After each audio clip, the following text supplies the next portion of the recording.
Hello, everyone. Welcome back to Love's Teaching Will Travel. We have a special guest today. Please introduce yourself. My name is Adelia Borashade. I am probably more widely known as Kiki Girl Travels the World.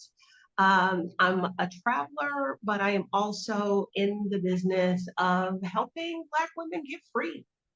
To that end, I've got a YouTube channel, a financial money coaching business, as well as a podcast myself. All right, thank you. Welcome. We are happy to have you, Adelia. I have been a follower for a while now. I follow the whole crew, Stephanie, Rashida, you, our Black Utopia, Krishan.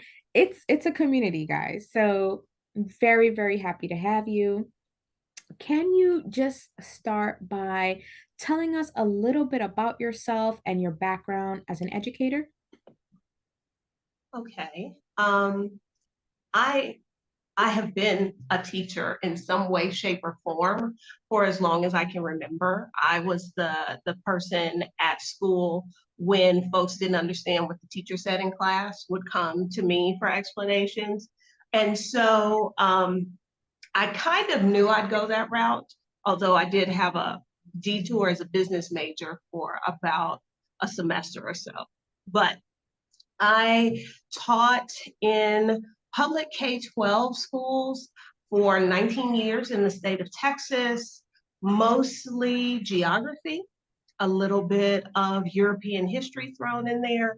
And then there were those 2 years I spent in middle school that were not good for anybody involved. Uh, and I spent a little time outside the classroom doing instructional technology, technology integration, and I taught abroad for about 3 years, I think. All right.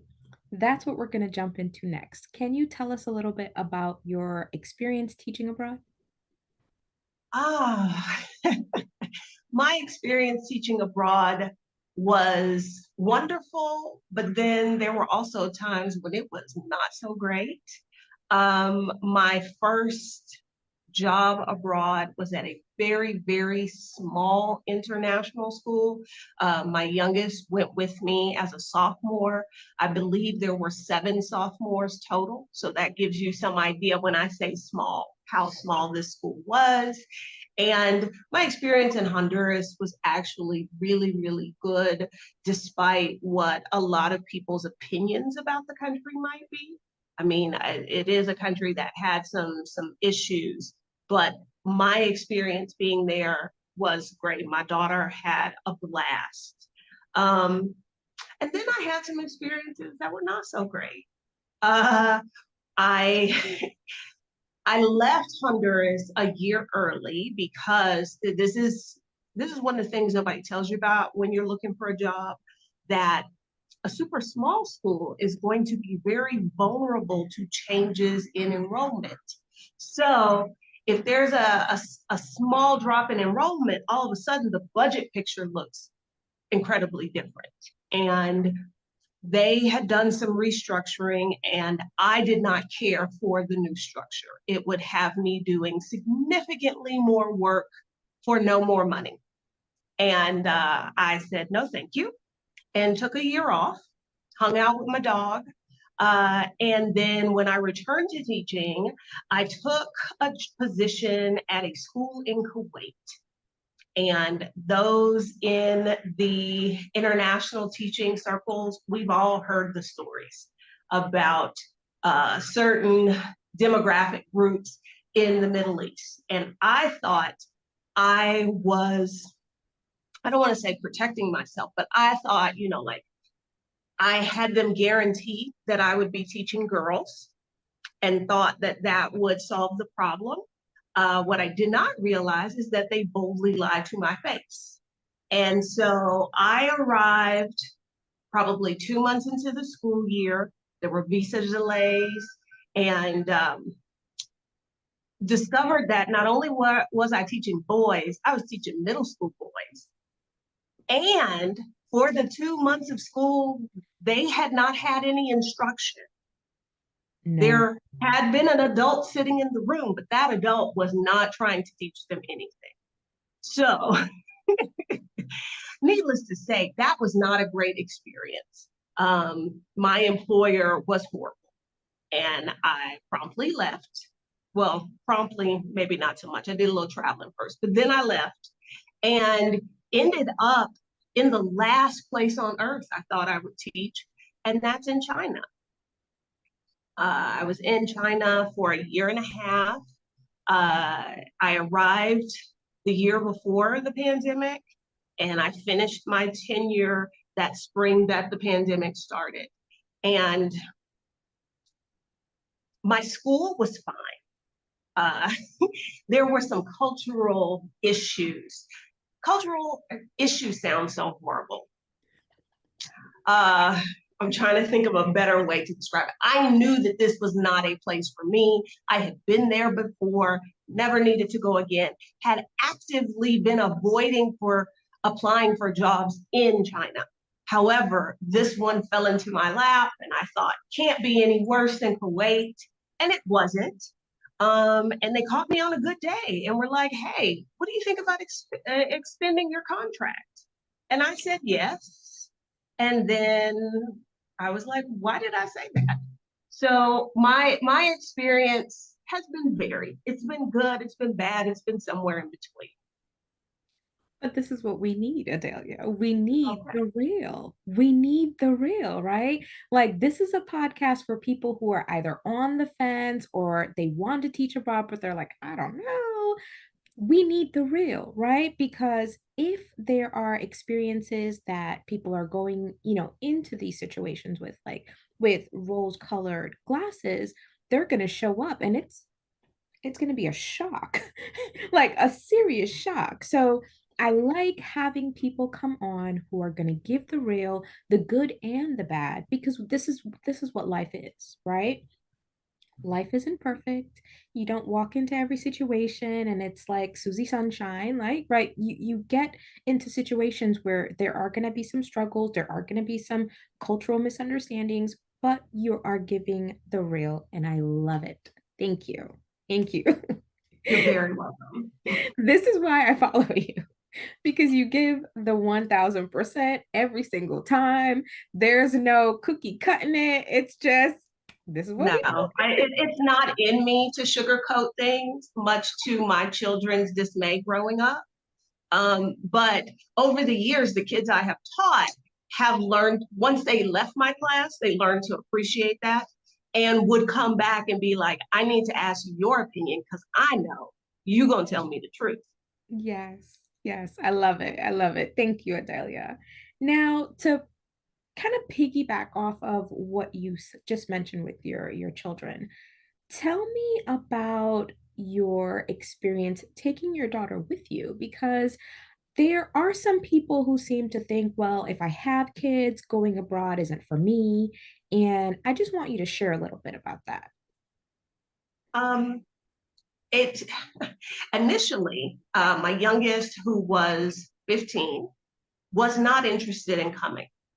She was like, that's great. You go do you. I'm not interested because I offered, because initially, actually, I was of the mindset I will wait until she graduates high school.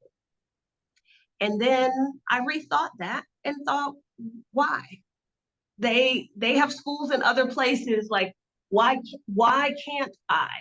And so I made the decision to go, and I made it very clear to her that this could be us together. And if there was a particular country that she wanted to go to, I would focus my efforts on finding a job there. But she was like, no, thank you. You go do you. Uh, no problem. And in the meantime, I started looking for a job. I decided I wanted to be in Latin America. I found the job at this school and she changed her mind. And so, that's what 15-year-olds do. Um, and, I talked to the school and they were like, as long as she meets the admissions criteria, because that's a part of the package. Generally speaking, you can get 1 to 2 children's school fees covered. And so I told her, I said, think of it as a year abroad, like a study abroad. You don't have to wait till you're in college to do that. You can do that with me. You can. She hadn't taken any foreign language at that point. So I was like, what better way to learn Spanish than to be in a Spanish speaking country? And it was great. It exposed her to people she wouldn't have crossed paths with.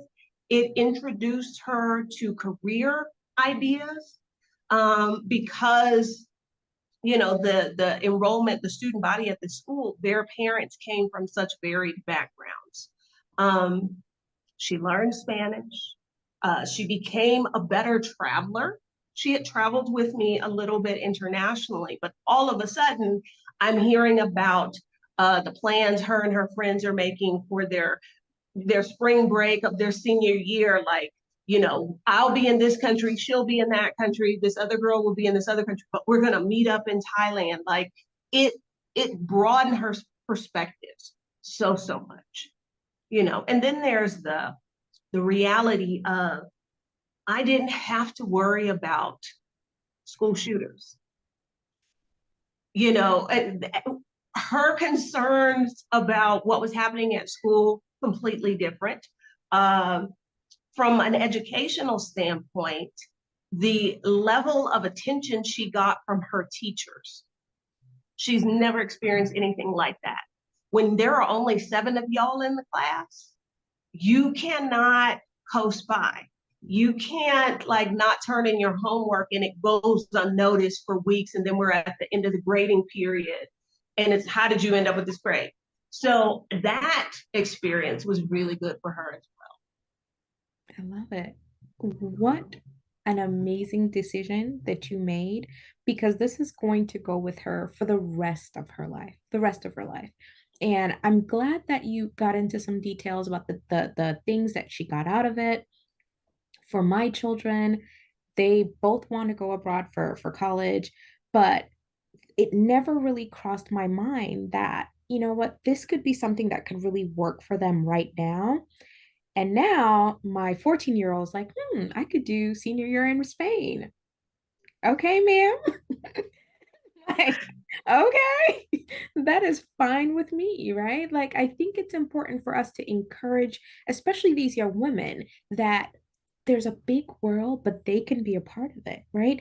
It isn't something that is just meant to be over there for other people. Like, it's for us too. And I'm so proud of, what you did, because I think it could be inspiring to so many other moms.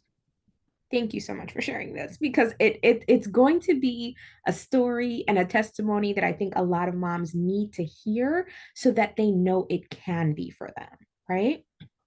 So, thanks again for sharing that with us. Something else I wanted to just kind of jump into a little bit is where you are now and your decision to leave teaching, traditional teaching, and start something else.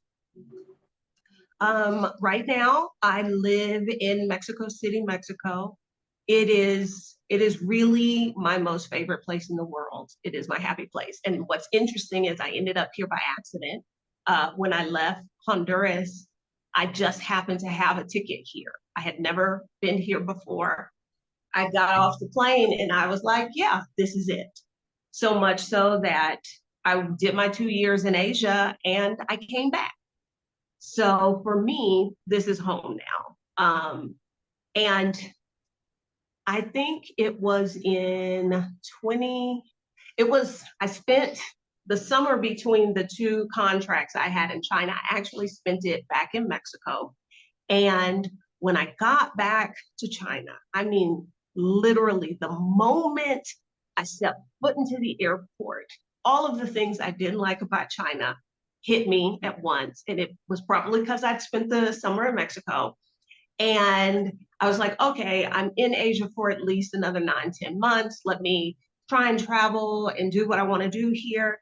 And there was something somewhere I wanted to go, but I couldn't go because the job was in the way. And I was like, I'm over this. I don't want to have to be at a particular place at a particular time. I wanted more to call the shots more over what I was doing. And so very like December of that school year, they were talking about like when we get back in January, you can let us know if you're gonna be coming back. And I was like, no, I won't be. Y'all can start interviewing for this job. And it wasn't anything about the job. It was just I was done. And so I wasn't sure what I was going to do, but I knew my time as a classroom teacher had come to an end. So I retired, quote unquote, in June of 2020. And, you know, I have always said a teacher, it's just what you are, it's who you are. Like it's I don't know that it's something you can learn to do. I think you go to university and it kind of improves the teaching skills you were already born with. And I knew that I wanted to do work that helped women, but I wasn't sure what that was going to look like. And started thinking about. I tried a bunch of things because I didn't know what I wanted to do. I had been doing this one thing forever. Um, and decided that I wanted to share with women, um, you know, how to improve their financial situation, because that's the one thing from living in different countries, from traveling all over the world. You see globally the situation women are in because of patriarchal societies. And particularly in Kuwait, at the school I was in, where there was all kind of fraudulent nonsense happening. And I'm observing this, and I was like, no, I will not be working in these conditions. I will buy my own ticket and I'm out. But these other ladies couldn't do that. And that's when it really, really hit me that having a secure financial situation, having a little money in the bank gives you options. And I decided I want all women to have those options. So how can I help them do that? I can teach them what I know, what I was able to do that would allow me to leave teaching in my 40s. And so that is how Adelia, the financial educator, came to be. So I'm still teaching. It's just not in the traditional K-12 sense. Which is awesome. I'm a student. I love it. I'm weekly, I tell you, I'm there like, okay, what's she talking about this week? Right. So appreciate it. You pivoted into something that not only helps one person, two people. No, it's helping so many people.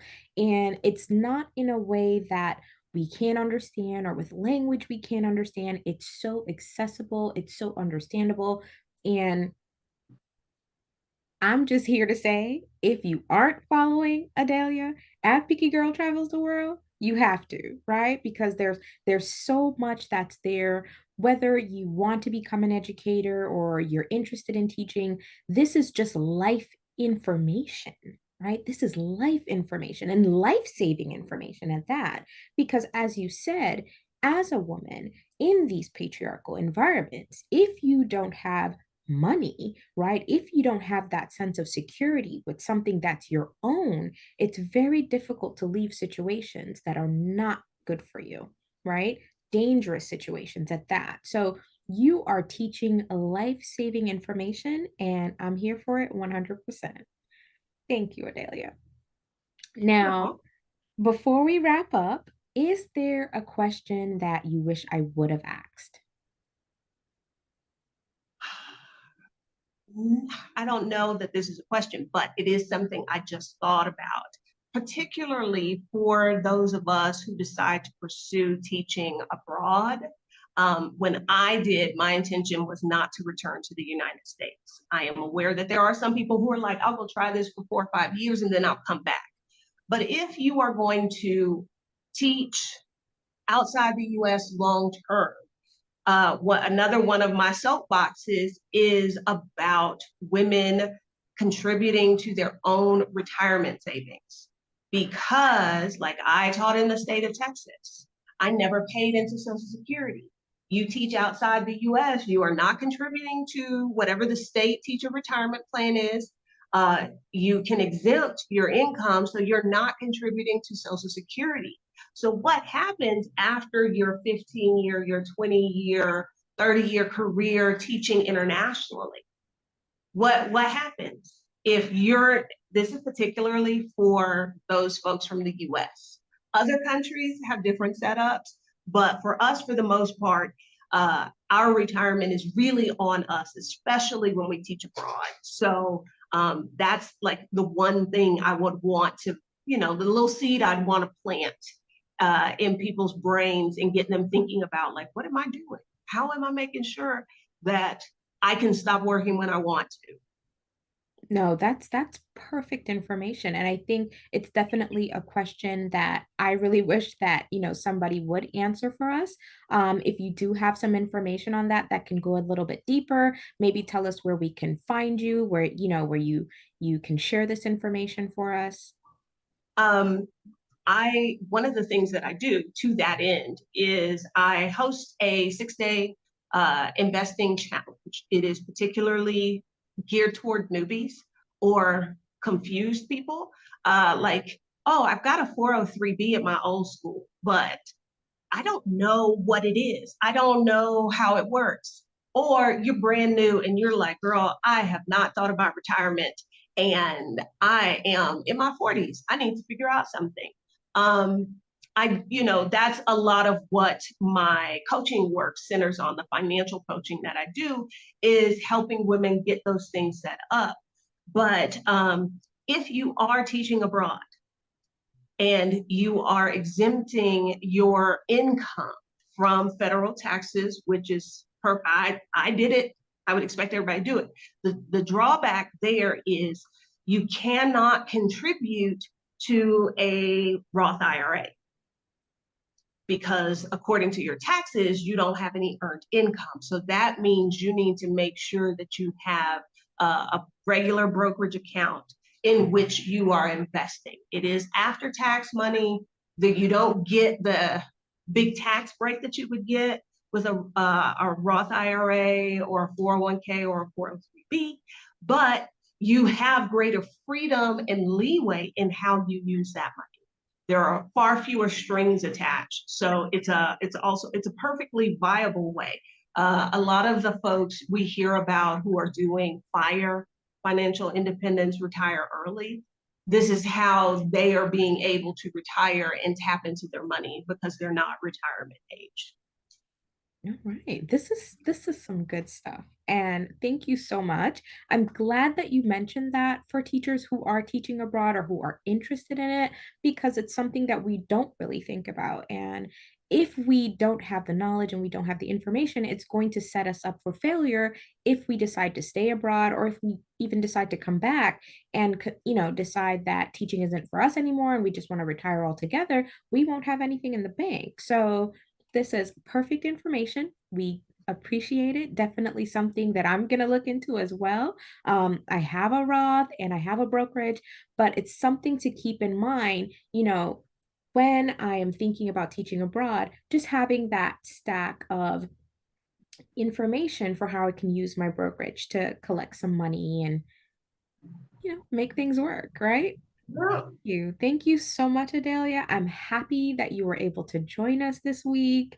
It has been awesome. You've given us all the goods, right? And hopefully a lot of the listeners will take what you've said and just really write them down and think about how they can make them work for themselves individually and, keep moving on that journey to teaching abroad. So, thank you again. It has been great. If you want to share some other, information of where the listeners can find you, this is a great place to do that. Um, Pretty much everything is on my website, pickygirltravelstheworld.com, or lots of stuff is on the YouTube channel. I'm not really a social media girl. So although technically I am on Instagram, I don't do Instagram. You know what I mean? But yeah, that's where you can find me, either YouTube, and you can find me there under Picky Girl Travels the World, or under my name, Adelia Borshade, or the website. All right. Thank you, Adelia. So, what I will do is once this episode is out, I will leave that information in the description. So, if you're listening on YouTube, please make sure you're checking the description. If you're listening on Spotify or other podcasts, just check the profile. I'll have some information there for Adelia. It has been amazing having you. Thank you so, so much. I definitely look forward to continuing to follow you on, on YouTube, social media, following your podcast, because you have so much to share and you're so inspiring, and it's something that I'm trying to pass on to my friends and family so that they can be inspired as well. Well, thank you for having me. You're welcome. All right, guys, it's been great. See you next week. Bye.